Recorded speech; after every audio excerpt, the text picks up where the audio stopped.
Londres, une ville enveloppée de brouillard et de mystère. Sous la lueur des réverbères, des secrets se murmurent dans l'ombre. C'est le monde du Seigneur des mystères, où d'anciens pouvoirs s'agitent et où le danger guette à chaque coin de rue. Au cœur de cette toile d'intrigue se trouve Clyne Moretti, notre protagoniste, aux prises avec de nouvelles capacités et un destin qu'il peine à comprendre. Guidant le chemin de Clyne se trouve le journal énigmatique de Roselle Gustave, une figure du passé qui a atteint la divinité. Chaque entrée dans ce journal cryptique offre un aperçu du voyage de Roselle, de ses pensées et des secrets qu'il a découverts.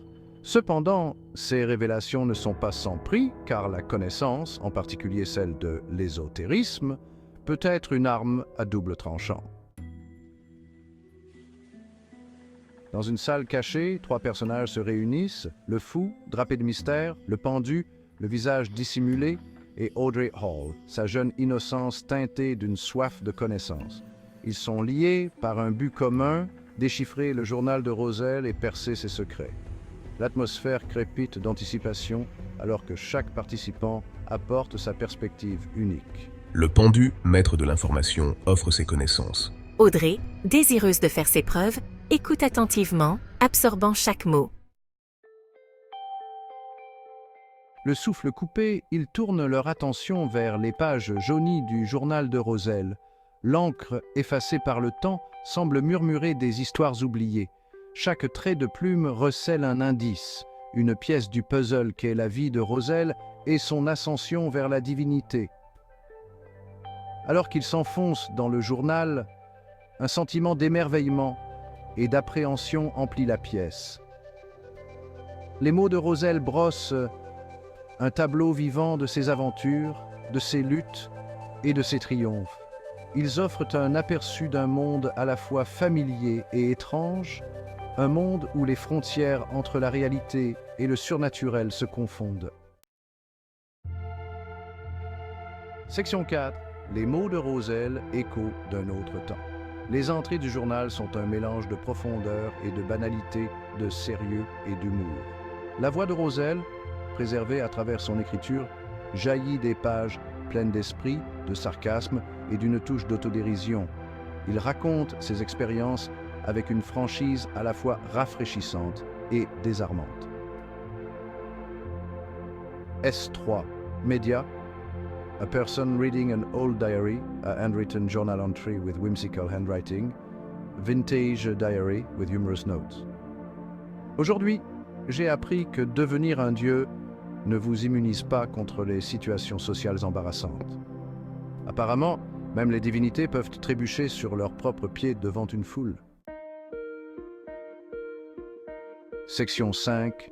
Étude de contraste. Clyne et Roselle. Alors que Clyne lit les mots de Roselle, il ne peut s'empêcher d'établir des comparaisons entre eux. Roselle, audacieux et aventureux, semble plonger tête baissée dans le danger, ses actions guidées par une soif de connaissance et un désir de repousser les limites du possible. Clyne, quant à lui, est prudent et calculateur, préférant observer et analyser avant d'agir. Il comprend le poids de ses pouvoirs et les conséquences potentielles de ses actes. Pourtant, il y a une détermination tranquille dans ses yeux, un soupçon du même feu qui brûlait en Roselle. Section 6. L'art de la dissimulation. Le jeu d'acteur apparaît comme un thème récurrent dans le journal de Roselle, un outil de survie et de manipulation dans un monde où les apparences peuvent être trompeuses. Il souligne l'importance de se fondre dans la masse, de jouer le rôle, même si cela implique de réprimer sa vraie nature. Ce concept trouve un écho profond chez Clyne, qui a fait de la dissimulation son arme de prédilection.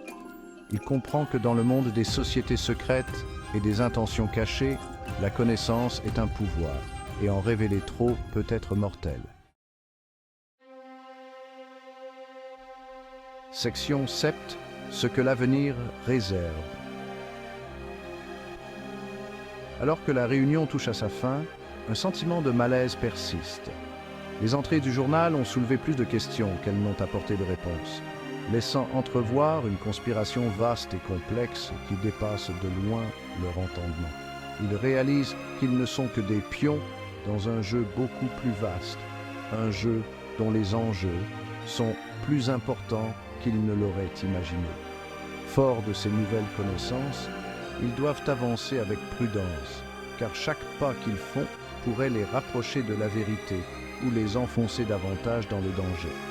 La route qui les attend est enveloppée d'incertitudes, mais une chose est certaine, les secrets révélés dans le journal de Roselle façonneront leur destin d'une manière qu'ils ne peuvent encore comprendre.